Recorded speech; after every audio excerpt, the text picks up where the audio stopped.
ke masa depan macam apa kita akan dibawa, tergantung pada apa yang kita pilih nanti.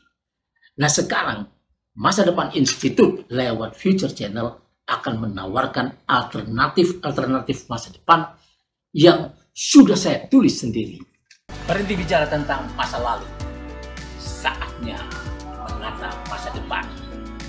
Bersama Ishak Rafiq, Direktur Eksekutif Masa Depan Institut.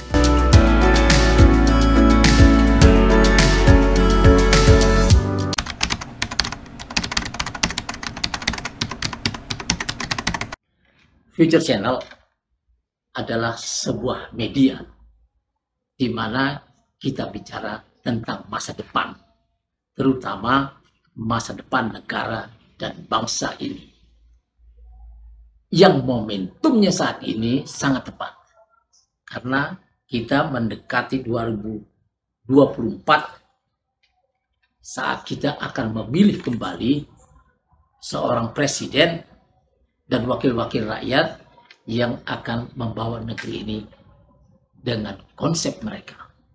Ke masa depan macam apa kita akan dibawa, tergantung pada apa yang kita pilih nanti. Nah sekarang, masa depan Institut lewat Future Channel akan menawarkan alternatif masa depan yang sudah saya tulis sendiri. Saya sudah menulis buku ini. Buku yang sudah menjadi nasional bestseller dan dia habis di semua toko buku, bahkan yang di penerbit.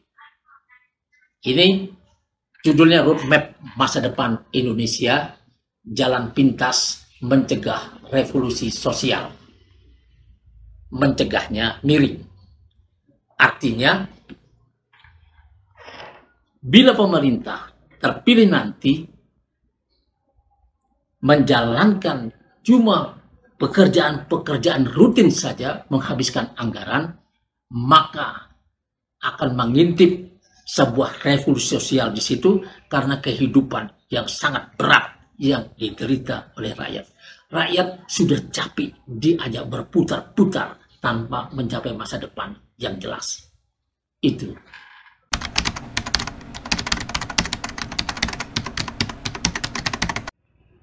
Masa lalu ada sesuatu yang sudah lewat, di mana kita tidak bisa lagi cawi-cawi di situ.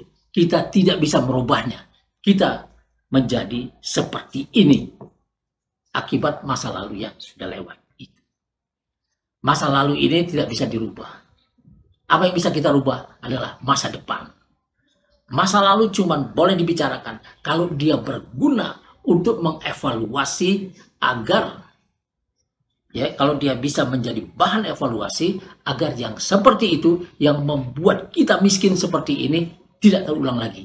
Saatnya menata masa depan adalah yang ditawarkan oleh Future Channel.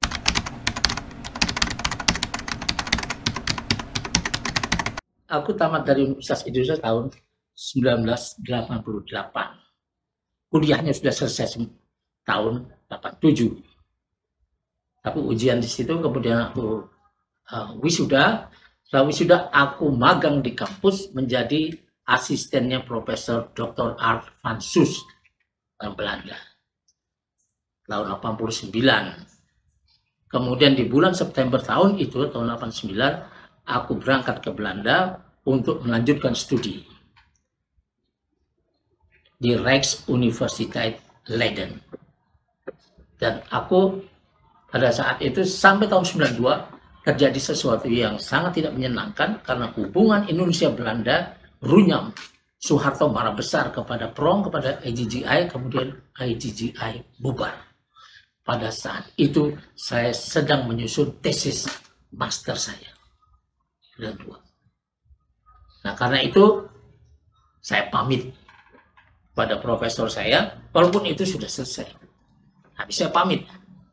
Nah karena waktu itu UI tidak ingin mahasiswanya S2, S3 tidak ingin pulang sebelum selesai. Maka UI bilang UI akan membayar beasiswa itu kalau negara tak sanggup. Maka saya lanjut dan saya memilih studi-studi berbagai macam studi lagi selain karir saya itu, selain apa yang sudah saya susun tesisnya. Itu saya masuk ke politik ekonomi, ekonomi politik di Belanda, kemudian belajar film wetenschap. Jadi belajar bagaimana bikin film, dan ini belum kita pakai untuk itu. Saya baru menggunakannya dari sesuatu yang lain, yaitu bagaimana berkarir sebagai dosen dan sebagai wartawan. Itulah yang saya kerjakan.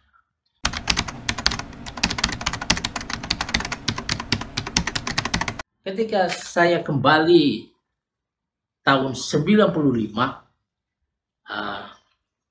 file-file saya di kampus lenyap. Saya diminta untuk melamar ulang menjadi dosen di UI. Saya bilang pada rektor bahwa saya orang yang kembali dan saya sudah menyelesaikannya dengan cum laude. Tapi berhubung administrasi ini begitu panjang, akhirnya saya pamit sama rektor. Saya bilang, ini rektor, ini ijazah saya keluar dari Rijksuniversiteit Leiden, ini tesis saya, dan selama administrasi saya belum beres, saya berada di luar UI. Saya bukan lari dari UI, tapi kapanpun nanti UI memanggil, saya akan kembali. Dan disitulah terjadi gentleman agreement sama Profesor Dr. Tajudin yang menjadi rektor UI pada saat itu.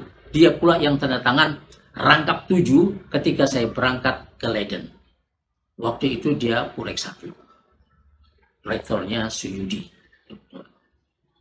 Nah ini, akhirnya saya bergabung dengan majalah SWA, majalah bisnis terkemuka, dari tahun 95 sampai tahun 2006.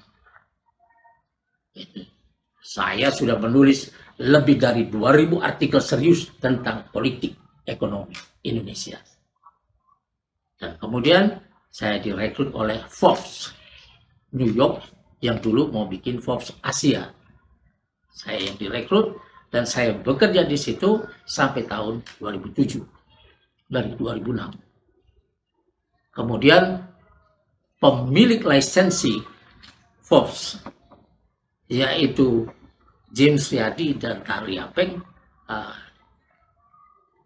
ribut dengan Stewart, pemilik Forbes.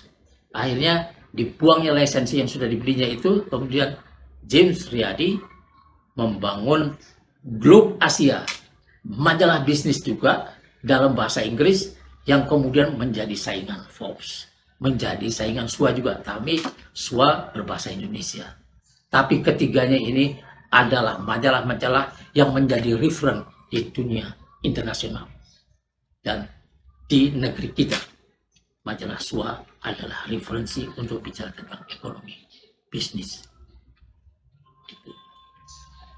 Dan itu saya lakukan di Globe Asia sampai April 2011.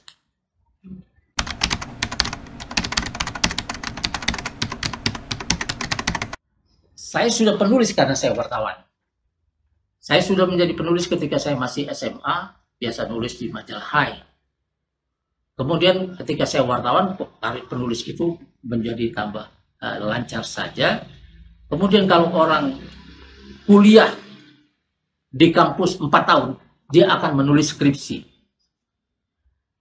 Kemudian kalau dia melanjutkan 3 tahun atau 2 tahun, kalau yang cepat, dia akan menulis tesis master. Dan kemudian kalau dia kuliah lagi, S3, maka dia akan menulis disertasi. Saya berada di jurnalistik 15 tahun, maka saya menulis 3 buku yang sama tebalnya dengan disertasi, bahkan mungkin 2 kali, 3 kalinya. Nah, saya sudah membuktikan itu. Saya menulis dengan tema besar. Tidak gampang menulis dengan tema besar untuk wartawan yang waktunya sangat sempit, harus mengejar narasumber tiap hari.